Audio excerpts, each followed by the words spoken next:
Hey guys, how you guys doing? Got a little bit of news for you that I want to break here. First, I want to talk about how the United States Air Force, they've totally backtracked the whole 24-hour readiness, red alert for the nuclear bombers. They said that, they're ready to go at a moment's notice, but they aren't on 24-hour red alert. It wasn't true. They're backtracking a little bit, so we're going to have to take that with just a little bit of grain of salt there.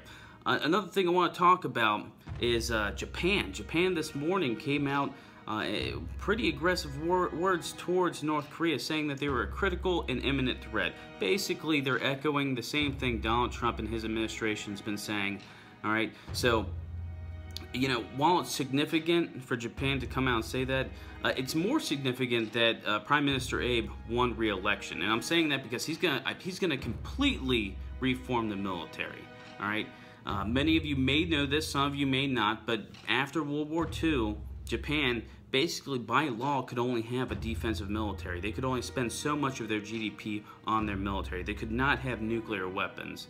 All right, so I'm thinking in Japan we're about to see major military reforms. All right, President Trump, while he was on his campaign trail, and several times during his presidency, he stated that he is completely fine with Japan beefing up their military. And Prime Minister Abe winning the way he did, I think it's going to happen. So we're going to have to see where this new offensive Japanese military takes Southeast Asia. We're just going to have to wait and see.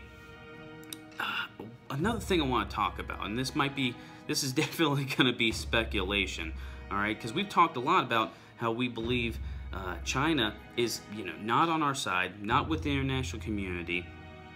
Definitely helping North Korea with their missile program, definitely helping them through loopholes, not cutting the tax like they say they have been. But let's take a step back, and think for a second. What if China, because China came out a couple days ago and they stated that North Korea, if they fire another missile, that they're done, they're out of here. All right, so let's think for a second, why would China attack North Korea? It's an interesting question, why would this happen? Well, when you ask yourself that question, you gotta look at the broader scheme of things, right? A war is coming in that region, all right? And I believe the Chinese know that that's true, the Russians know that's true, and America definitely knows that's true. The Trump administration's said countless times that they're not going to allow a nuclear-armed North Korea. They're just not going to, all right? So a strike on North Korea is going to happen sooner rather than later, all right? And if a strike happened, say a war happened between the United States and her allies against North Korea would not win. Almost everyone agrees with that, okay? The people who are against war even agree with that. They just are against war because they think so many people would die, me included. Countless people would die, and it'd be a terrible, terrible war. It would make Vietnam look like child's play. All right, so war is nothing that we want at this present time. But the Trump administration's come out and stated that they're not going to allow a nuclear-armed North Korea. So if, let's, play it in your head, the United States strikes North Korea, its allies. We've heard Great Britain, we've heard Australia, Japan, South Korea, most likely NATO, and even the United Nations back the United States. Kim Jong-un is killed, or he, his regime collapses, North Korea collapses. At that point, what happens? You gotta ask yourself. Well, at that point, most likely a Western-backed puppet government gets put into place. That's something that China doesn't want. China doesn't even like the U.S. military hardware that's in that region present day.